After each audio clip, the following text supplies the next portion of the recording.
penyembelihan hewan yang akan dibagikan per kelompok. Untuk hari ini, materi yang akan kita pelajari adalah tentang kurban. Karena ini termasuk tuntutan dari materi-materi yang sebelumnya. Sebelum Pak Guru masuk ke materi sebelumnya, Pak Guru akan tanya dulu, gimana kabarnya anak-anak? Alhamdulillah, luar biasa. Allahu Akbar. Oke, bagus, semuanya semangat. Berarti kita sudah siap untuk masuk ke materi pembelajaran. Sebelum masuk ke materi pembelajaran, kalian sudah siap semuanya? Are you ready? Ready. Are you ready? Ready. Oke, Pak Guru absen dulu ya. Sebelum ini Pak Guru akan absen satu persatu siapa yang tidak masuk. Ya, dengan hari ini kita akan menerangkan tentang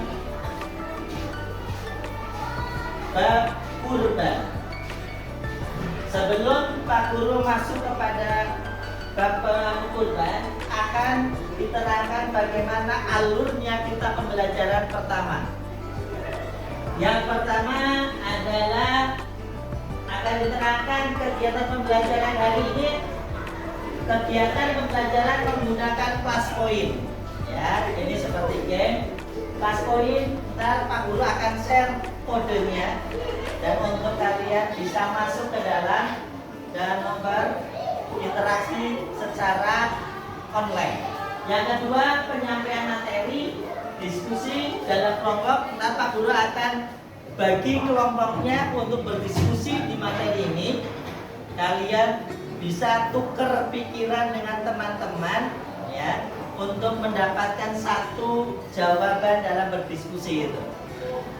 Yang terusnya adalah presentasi dari hasil diskusi. Setelah kalian mendiskusikan apa yang dari masalah yang didiskusikan, dan per kelompok ada satu anak yang mempresentasikannya.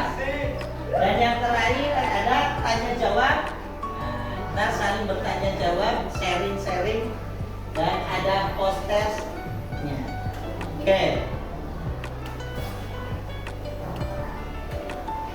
Materi kurban dan akikah kelas 9 dalam materi pendidikan agama Islam. Bapak akan terangkan dulu kompetensi dasarnya. Dari materi ini, kompetensi dasar yang harus dipahami yang pertama adalah tentang memahami ketentuan penyembelihan hewan dalam Islam. Memahami ini biar kalian tahu apa itu penyembelihan hewan. Kemarin sudah diterangkan penyembelihan hewan dalam aturan Islam. Yang kedua, memahami ketentuan kurban dan akikah. Mungkin sudah sering lihat kita dalam pelaksanaan kurban di rumah masing-masing, di lingkungan masing-masing. Ada yang di masjid atau yang lainnya. Ini pelaksanaan kurban. Memahami ketentuan. Ya, apa aja ketentuan dari kurban dan akikah.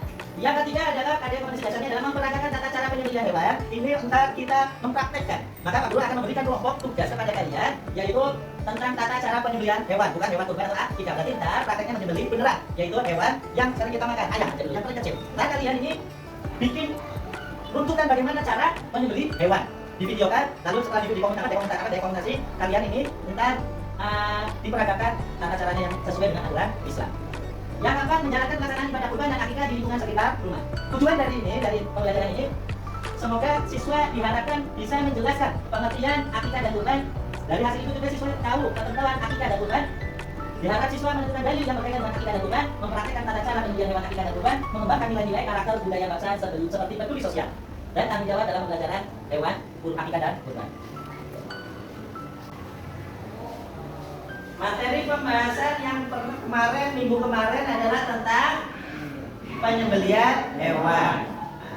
Hari ini adalah materi yang kedua adalah kurban.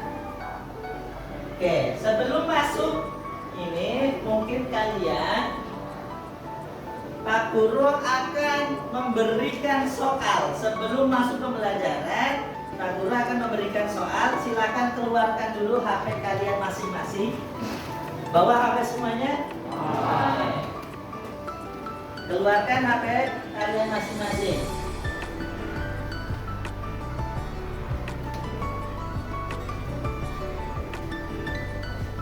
Masuk ke laman worksheet. Silakan masuk ke liveworksheet.com. Sudah semuanya? Ayo masuk ke liveworksheet.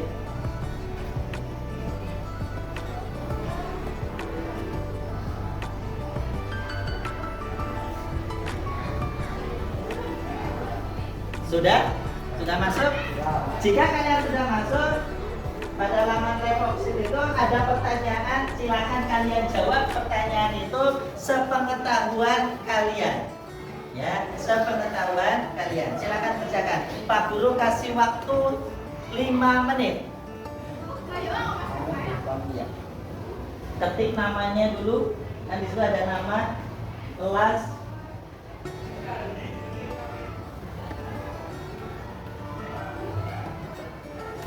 nomor absen diisi dulu.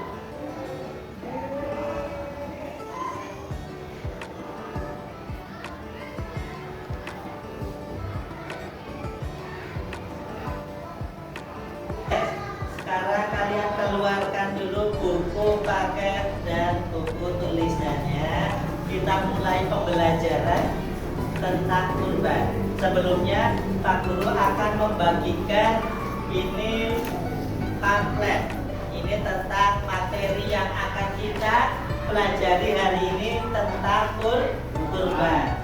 Selain pamflet, ntar kalian Pak Guru akan memberikan tugas ini, yaitu lembar penilaian antar teman. Ya. Yang kedua, lembar penilaian diri. Setelah kalian ntar melaksanakan diskusi. Sudah semuanya menerima pamflet, buku tulis sudah semuanya? Ada ready? Pak Guru akan bertanya dulu. Kita bermain lagi, ya. Kita bermain untuk sebelum pembelajaran. Halo? Hai. Siap ya? Siap. Oke. Sekarang pegang HP lagi. Nah, Pak Guru akan bertanya dulu. Apa yang kamu ketahui tentang kurban? Silakan masuk ke dalam kelas poin. Di sini ada kodenya. Kodenya kelas poin adalah 24343. Yang pertama lihat ada jawaban dari Bella Dwi. Ini kurban adalah menyembelih hewan semata-mata untuk mendekatkan diri kepada Allah. Bagus jawabannya. Jawaban suci, kurban adalah menyembelih hewan ternak. Kurban mempunyai pengertian ada dua. Yang pertama atas dasar perintah Allah dan petunjuk Rasulullah dengan harapan dapat mendekatkan diri. Dalil tentang kurban. Karena kurban ini adalah suatu perintah dari Allah yang dikisahkan, ini perintah ini berawal dari kisahnya Nabi Ibrahim dengan Ismail. Perintah kurban berada di dalam Quran surat Al-Kautsar. A'udzu billahi minasyaitonir rajim. Bismillahirrahmanirrahim. Inna a'tainakal kautsar fashalli lirabbika wanhar. Inna syani'aka huwal abtar. Ini Quran surat Al-Kautsar ayat 1 sampai 3. Paham? Kalian harusnya hafal. Oke, kita baca bersama-sama ya. Dari kita bersama. Yuk baca tentang Quran surat Al-Kautsar menerangkan kurban. Bareng-bareng. Bismillahirrahmanirrahim. Setelah kalian tahu pengertiannya, lalu tahu dasar hukum tentang kurban, ini tujuan kurban. Apa sih tujuan kurban? Tujuan kurban yang pertama yaitu penyembelihan hewan kurban dilakukan untuk memperingati pengorbanan Nabi Ismail. oleh ayahnya. Mana tadi kalian sudah memperhatikan video tentang kisah Nabi Ibrahim dengan Nabi Ismail. Dari video itu apa yang kamu tangkap? Apa yang kamu tangkap? Ada yang tahu? Dari paparan video itu apa yang kamu tangkap? Eko, apa yang kamu tangkap?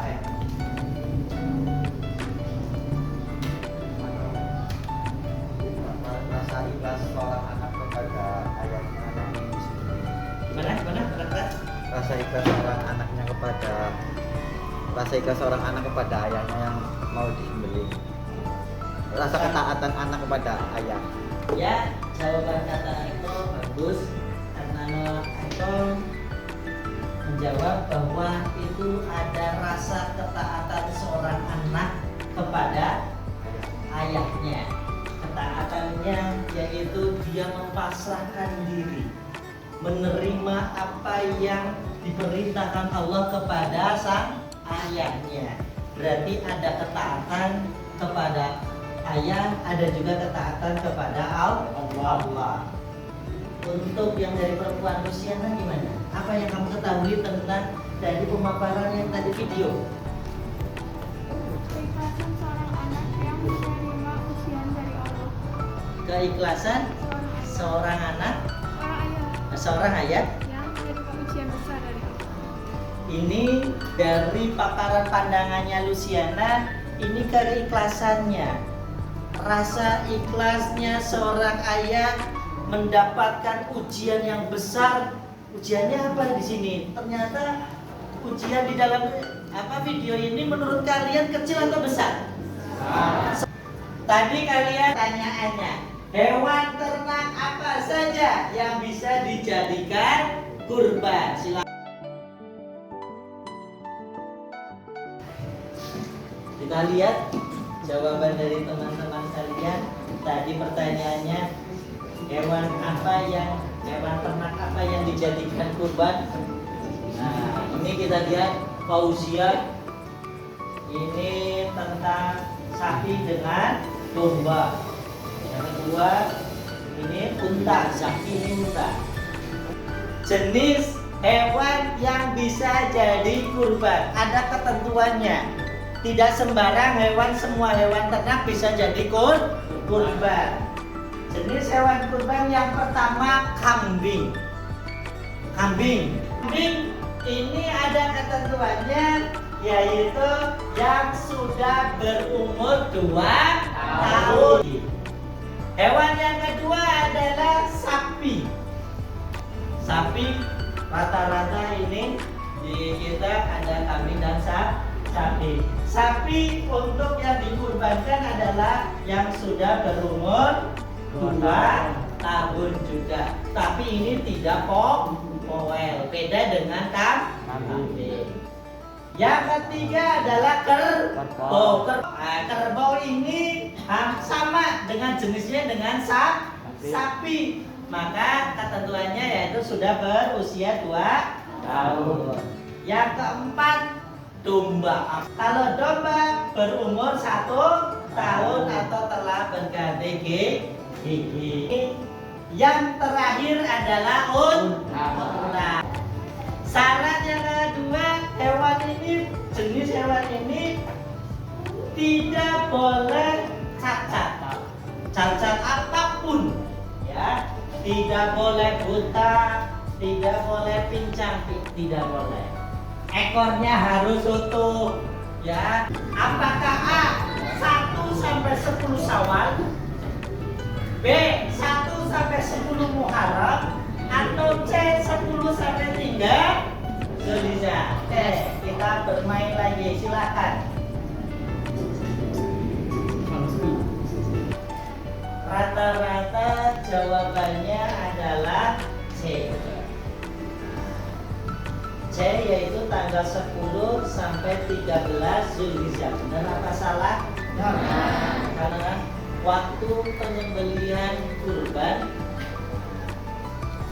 ini dilaksanakan pada hari raya Idul ada setelah terbitnya matahari. Jadi nyembelihnya tidak boleh sebelum Idul Adha atau sebelum sholat Id, tapi disembelihnya setelah sholat Id.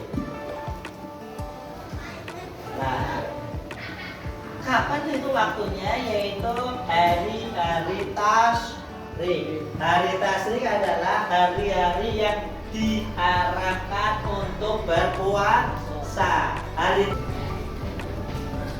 Apa hukum berkurban? Hukum berkurban. Baru mulai. Kasih waktu. Hukumnya melaksanakan kurban.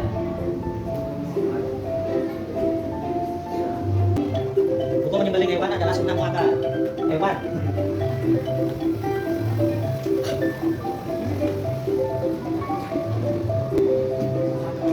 Berkurban ini di dalam Al-Quran atau hadis, hukumnya berkurban adalah sunnah muakkadah. Sunnah muakkadah ini sunnah yang dianjurkan bagi yang mampu. Ketentuan jumlahnya ini berbeda-beda. Kalau kambing itu untuk satu orang. Luar itu seperti sapi, unta, kerbau ini untuk 7 orang. Oke, kita Pak Guru sudah terangkan semuanya. Kita cepat untuk berdiskusi. Pak Guru bagi aja ya. Untuk diskusinya hanya kelompok kecil aja.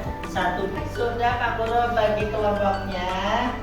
Untuk yang didiskusikan dalam kelompok ini pertanyaannya. Lihat semuanya, pertanyaannya hanya 2 Pak Guru kasih yang bisa didiskusikan kalian. Yang pertama, bagaimana pemanfaatan daging kurban untuk keluarga dan masyarakat? Pemanfaatannya, ya kalian bisa searching di Google, bisa cari juga di buku paket pemanfaatan daging kurban, bisa juga di pamflet Pak Guru itu. Yang kedua, dampak sosial. Apakah kurban ini berdampak sosial pada lingkungan masyarakat sekitar kita atau tidak? Atau hanya biasa? Berdampak ada nggak? Berarti atau tidak? Karena gitu ya. Ada dampaknya nggak dalam sosial ini? Ya. Ini adalah lembar penilaian. Ntar kalian menilai temennya kalian sendiri. Ya. Satu orang menilai 2 teman. Di sini di tugas ini ada lembar penilaian antar teman. Ada pencantumannya dalam tabelnya, namanya siapa, ada 2 teman.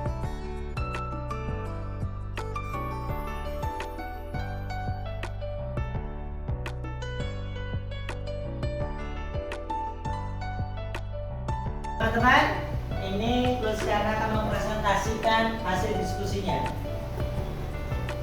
Pemanfaatan daging kurban untuk keluarga dan masyarakat, menambah rasa syukur dan cinta kepada Allah Subhanahu wa Ta'ala, menumbuhkan rasa peduli sesama, mensucikan diri dan jiwa, memperkuat tali silaturahmi, menumbuhkan sifat solidaritas. Dampak sosial pelaksanaan akikah dan kurban bagi masyarakat di lingkungan, memberikan dampak positif terhadap lingkungan masyarakat dan yang menumbuhkan rasa saling tanggung jawab dan peduli akan lingkungan. Oke, terima kasih apresiasi kepada bagus. Ini jawabannya bagus sekali. Ya, pemanfaatan daging kurban ini ada dampaknya, pasti ada dampaknya. Itu saling berbagi. Itu ya, sudah penilaiannya. Oke anak-anak, kita sudah hampir di penghujung pembelajaran. Dilihat hikmah, kita masuk kepada kesimpulannya hikmah berkurban. Tadi ada dampak, ada didiskusikan bagaimana pemanfaatannya dan apa dampaknya. Hikmah berkurban yang pertama adalah menghidupkan sunnah para nabi terdahulu. Kenapa terdahulu? Karena ini kisahnya Nabi Ibrahim sebelum, khususnya sunnah Nabi Ibrahim. Yang kedua, untuk mendekatkan diri atau takarrub takarrub kepada Allah Subhanahu wa taala. Kenapa? Karena namanya kata dalam bahasa kurban adalah dekat. Siapa yang dekat antara berkurban dengan Allah, antara yang yang berkorban dengan Allah. Yang ketiga, menghidupkan makna takbir. Wah, di hari raya Idul Fitri. Kenapa makna takbir? Ketika itu menggaungkan syiar Islam. Kalau kalian ada suara takbir seneng nggak? Rame nggak? Keliling. Allahu Akbar, Allahu Akbar, Allahu Akbar. Yang keempat, kurban mengajarkan kita untuk bersikap dermawan. Tadi ada solidaritas, peduli sesama manusia atau dalam lingkungan masyarakat, tidak rakus. Kue kurban, seseorang berkurban tidak mungkin dagingnya diambil bawa semuanya, pasti dibagikan. Jadi ada dermawan, tergantung pada niatnya. Kalau niatnya kalian ikhlas untuk berkurban, Allah lipat gandakan. Kurban ini bukan untuk sombong. Yang terakhir, tidak kikir, pelit. Pembelajaran sudah selesai. Ada pertanyaan? Ya, Mas Eko, gimana? Kan tadi hukum berkurban sunnah. Nah, jika kita bernazar, apakah sunnah itu menjadi wajib? Oke.